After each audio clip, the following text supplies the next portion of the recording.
Welcome to Kingsdown School Creative iMedia, Unit R081, Lesson 4, MoodBoards, MindMaps and Visualization documents. These are the pre-production documents that you'll read about in all of the documentation regarding Creative iMedia. By pre-production, it basically means planning documents. So these documents are used in the planning stages.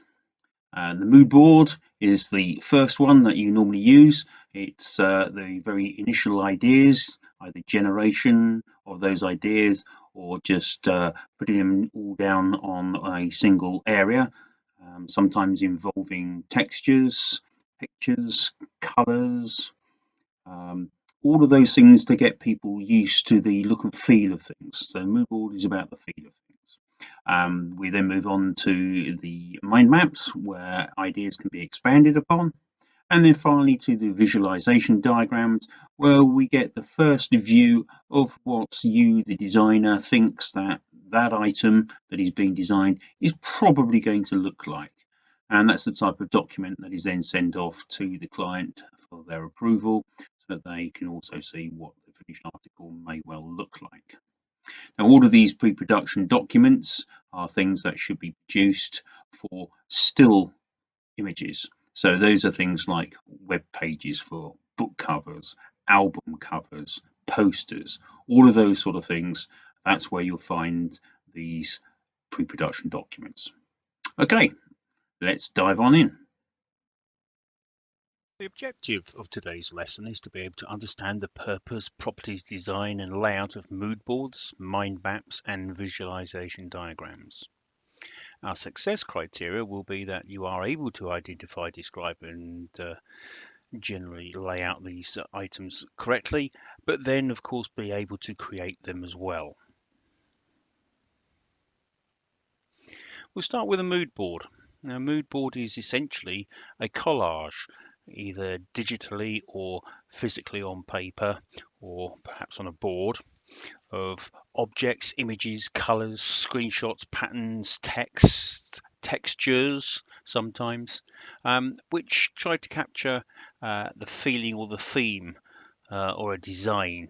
Depends what you've been given by your client, obviously, but it's your initial ideas. They're quite often used in things like interior design and advertising, and it's because it's used in advertising why we, generally speaking, get to have a go at them. They are often used to generate ideas for a client to get their approval that you're kind of on the right wavelengths before you even start designing anything.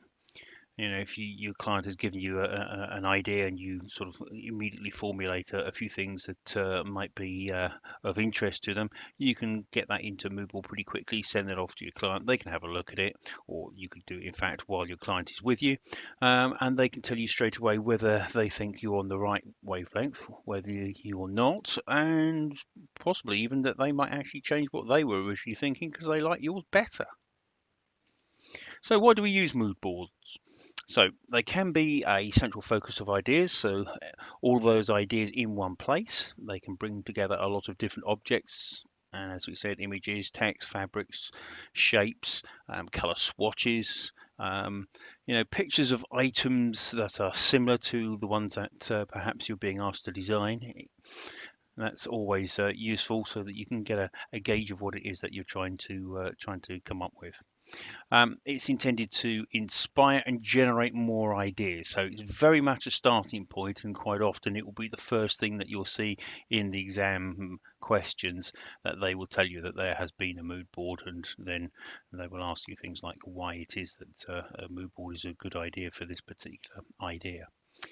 And quite often it's because it's easy to show the client, to demonstrate the ideas that you've actually had straight away. And as I said, for them to then concur that that's exactly what they were thinking of, or that in fact you weren't quite where they were thinking you were.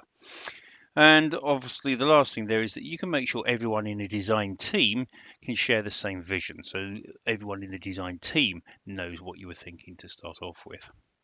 However, some people argue that mood boards are a bit too time consuming, and others argue that creating a mood board is more entertaining than actually thinking about a solution. The counter to that is, of course, that mood boards don't necessarily need to be time consuming.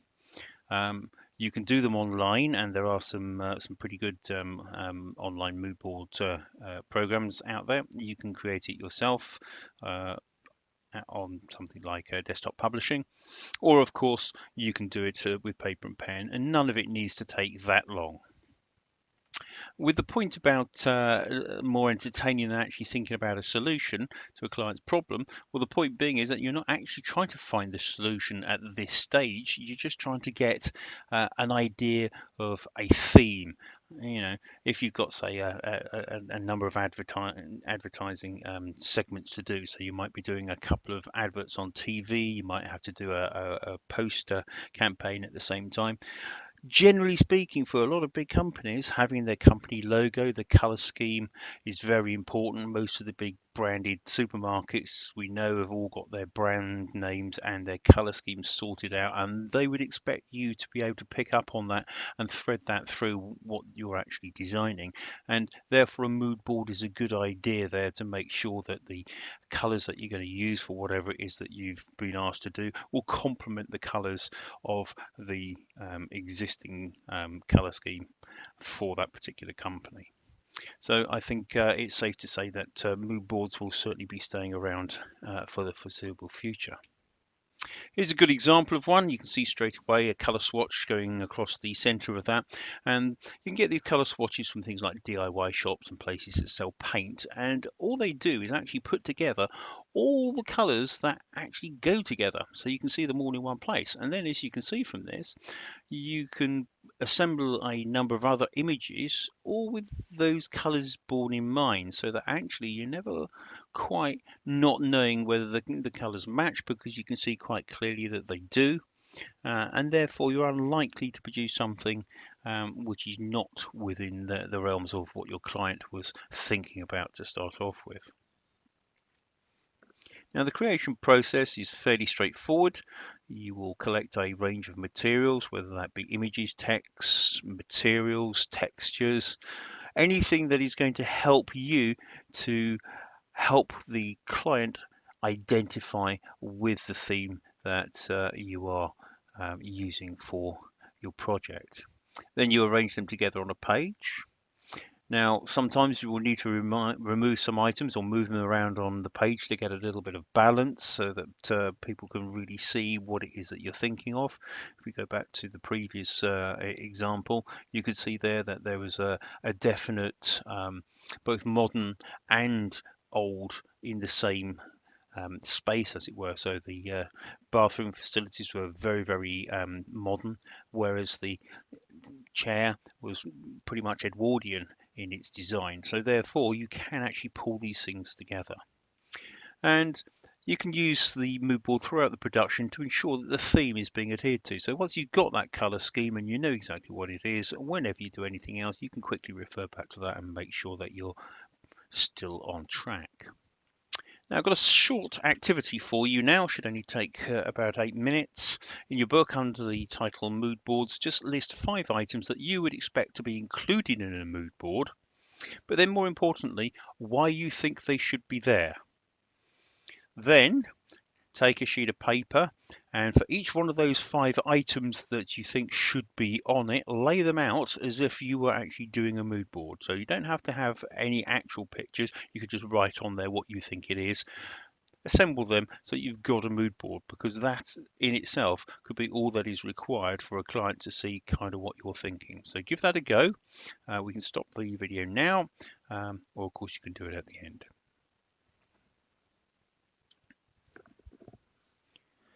Now, once you've got your mood board and you've got that central theme, you want to start developing those ideas that you might have had, or that the client might have had after seeing the mood board.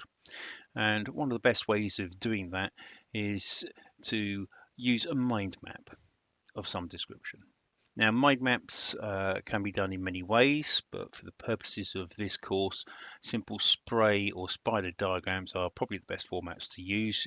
You might use a rich picture, but some of the more detailed and obscure mind maps probably won't help you.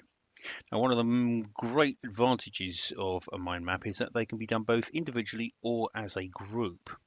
Obviously, individually, it's just about your own thoughts, getting those in some semblance of order in a hierarchical fashion. Um, and as a group, you're just going to get a lot more ideas, maybe some things that you hadn't thought of, some pitfalls that you may not think were going to be there. And suddenly someone mentions and you think, oh, yeah, actually, I hadn't thought of that. So really, really useful. And that's why we use them. So let's have a look at how they're put together. So mind map or spider diagram follows the same basic principles. You've got a single value or problem in the center. And whenever we're given a problem like this, you normally have some initial thoughts, and those initial thoughts will be the things that you then put around that central idea, around that central theme. You will just begin to just put a few more thoughts down, and then you join those to the center using a line. So what you've got is your central theme, and then you've got some associated thoughts as your second layer, if you like, your second level in the hierarchy. And then for each of those associated thoughts, then you add some more detail. You break that down. What does that item actually mean? How does what you want to happen actually happen, etc., etc. Looking for things like pitfalls if you've got problems, things that you have to cover, etc., etc. Now, in terms of the exam, you will only need to go to this kind of three levels. So a central theme, an associated node, and then a subnode. And these words that I'm using are quite important. So you have a central idea, then you have a node, and then off that you have a subnode. The first node is an associated thought that works directly with the central idea, whereas the subnode from that may look, normally speaking, as if it doesn't necessarily have an association with your central thought, but that is the point. Because it has an idea with, or an association with this idea here, then by virtue of that, it definitely does have a bearing on your central idea. And that's why we use a spider diagram, to get these different levels of association.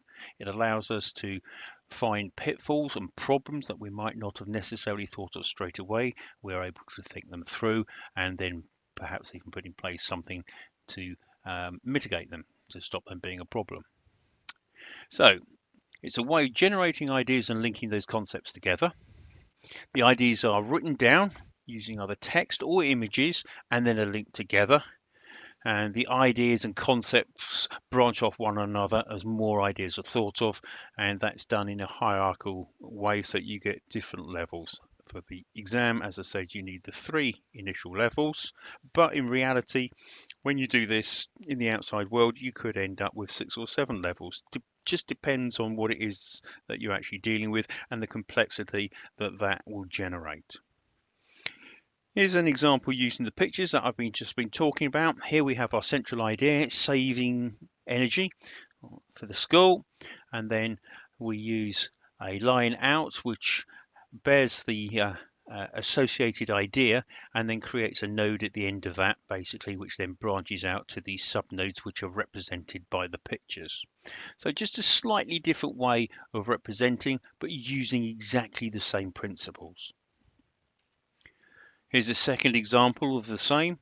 Again, our central idea is what we need to do with our AstroTurf. We've got obviously 4 associated ideas here. One which is to do with some services. They're going to be provided for the AstroTurf pitch, who it's going to be used by, when it's going to be used by, and what opening times there are when it is in use, as it were. And straight away we can see actually what they've done in this particular mind map is that they've actually identified a problem, which is the fact that it's not used by Sunday Legion March to October, and then linking to that, therefore they've got another one saying therefore the takings will be down, and then they've added yet another subnode where they start looking at the solutions to that. So in fact, in this particular example, you have actually got 1, 2, 3, 4, 5, 6 layers. So you've got 6 layers in this particular mind map. And as I said earlier, you can do this type of thing in a number of different ways in terms of what software you would use. In this particular instance, they've quite clearly used something like Microsoft Office drawing tools and just done a whole load of squares, different colors on them, used the labels and then added the lines in to link them all together. In the previous two examples to that, you saw they were pretty much hand drawn. So when you come to be asked in the exam what's the best software to use for this, then you can say, well, it would rather depend on exactly what you were doing, but you could use something like a Microsoft Office suite. You could use a specialist mind mapping software, or of course you could do it by hand, or you could actually do it with something like an image manipulation software. So it would depend exactly which software you wanted to use and what effect that you wanted to have from that mind map. Okay, so why do we actually use them again? Well, we use them when we're thinking of generating ideas as a group or a team and looking at different ways to solve a client's problem. They're useful in initial stages before or after a mood board. Generally speaking, a lot of people do the mood boards first and use that to get their initial idea to put in the middle and then obviously radiate out from that. They can also be used to generate information for storyboards and visualization diagrams. And they certainly allow an idea to be planned in a lot more detail and with more accuracy, and hopefully by using this you will cover all eventualities. So steps involved in creating the mind map again. First one is to design what the mind map is about, what the main theme is, and that goes right in the center. Then think about all the associated areas that you have with that main idea, and then create a node for each one of those. And then for each of those nodes, you break it down even further into subnodes, and you do that with every single one of those details or every one of those associated ideas. And then you keep repeating that step for each node and subnode until you have broken the problem down as far as it possibly can, and you're sure that you've covered all the areas that need covering. So once you've got that done, and as I said, you can use it to generate things like the visualization diagrams, you can branch out and use it wherever you feel that it is necessary. Now, to give you a little bit of a hand, I'm going to get you to do another activity now. I would like you to use this information about on MicronBet as a games company. They're looking to generate a new game. And what I would like you to do is to read this information, generate a list of key criteria, the things that they have said you must have, then identify which of the criteria has basically been left for you to decide on what it looks like. This is the sort of like the desirables, and just note all of that down. Should only take about 5 minutes or so, but I'll give you a bit of a prompt about what I mean by this. So you will probably be able to identify the things that they must have, because that's fairly easy. The things you might not be thinking about is things like, well, it says the streets of a city. It doesn't tell us what sort of city it is. It doesn't say whether it's on this planet or another planet, whether it's in the current time, future time, past times. Doesn't give us any sort of that information at all. So if you go through the whole passage there and just look at it from that point of view, and then you can tease out some more details and put them on your list. Okay, so you can do that now, or of course you can do this at the end, so you can stop the video now if you need to.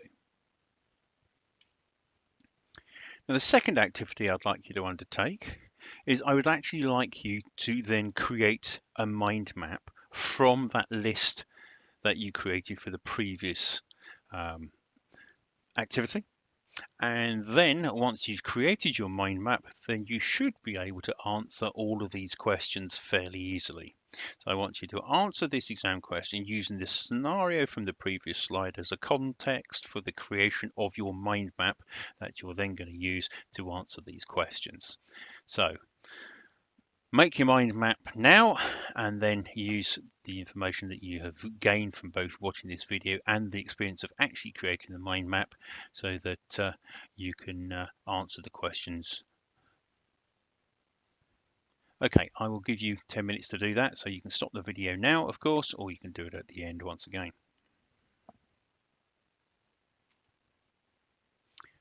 Here are the answers to the exam question. I've put them in so that you can instantly green pen it yourself, and you can see how the exam board are thinking about the questions that they've asked and how they would expect you to answer them, and what you would generally expect to have in there. As you see, sometimes it does actually say allow brand names. What I would say there is allow brand names when you have also put the generics in. So in this case, it says desktop publishing software. So if you said desktop publishing software, such as Microsoft Publisher, that would be perfectly okay.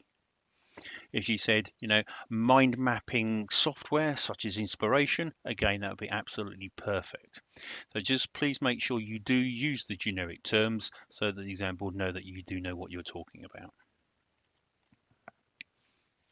Okay, the last thing that we mentioned right at the start in our objective was the visualization diagram. And now this is where we start to bring those ideas that we've just been talking about in the mood board and the spray diagram, the mind map, they start to come to life. Once you've done your mind map and sort of gleaned all the information from that, you've done your list of key attributes and desirable attributes, you can then start to put all of that information into your visualization diagram. Now, I've just at random here picked a website, or the visualization for a website, should I say. And as you can see, there's quite a lot of information there. The overall sort of shape is quite clear. The layout is quite clear. What is going to go in each of the little sections has been identified. There are, of course, still a couple of things missing from this, and I would call this probably a first draft, because I would also expect to find on here things like a note of what colors are going to be used, what kind of font is going to be used, what size that font is going to be, and what style is it going to use. I would also expect probably the dimensions of the site to be included, or at least some of the dimensions. Now, web pages nowadays are designed most of the time to actually expand to fit the space, but obviously that may make a difference to what is either side of the main body of work. So that's something that might need to be addressed when you are actually putting this in front of your client. So a visualization diagram basically is just a plan of how you think that your project is actually going to look. Generally speaking, we do two versions. The draft version, where we just laid out quickly, see how that looks in our own mind, essentially to see whether it really does look as good as we think it should. And then once we start obviously adding the right sort of fonts and the colors, etc. So we're almost making a mock-up of what we expect to do for the client, is probably the second stage. So things to remember about the visualization diagram: build it up in stages. Make sure you have as much detail as you can earthly put in there. Make sure that you send it to your client to get their approval before you start wasting time and money trying to put something together.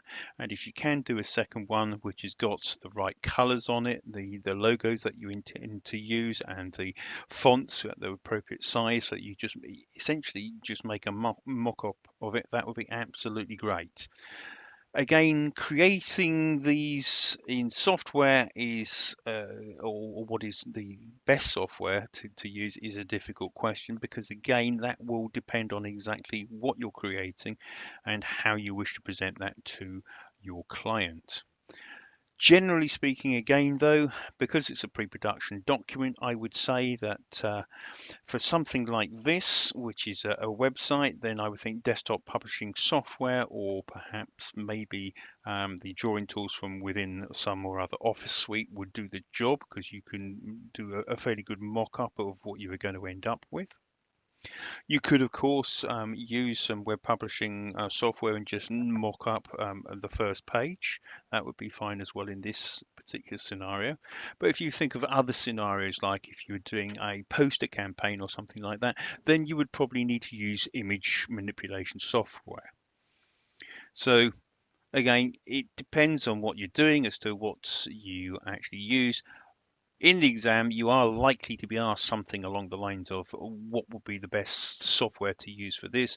Just keep it generic again. Again, you can use brand names as long as you've used the generic term first. So again, it's desktop publishing software, image manipulation software, or possibly, depending on what you're doing, then the drawing tools out of one of the Office suites would be applicable. Okay, so there will be a homework as you'd expect for this. A couple of questions there for you to do before you do the quiz. All of the answers to these questions are basically held within the text and the narration that you've heard looking at this video, so there should be no surprises there for you. What I would like you to do, of course, is email me with your reaction to these review questions. I want to know what the purpose of the mood board is. I did that right at the start. How you think mind maps help us in the pre-production planning stage. What the primary use of a visualization diagram is. If you didn't catch that, go back, listen again. List the 5 items that you expected to find on a mood board. You should have that list still to hand, so that should be easy to give me. And describe the creation process for a mind map. And I'd like to hear then, or at least see that you've listened and you're using the correct terminology for that. Okay, well, I hope you've enjoyed this video presentation, and we will see you next time. Bye-bye now.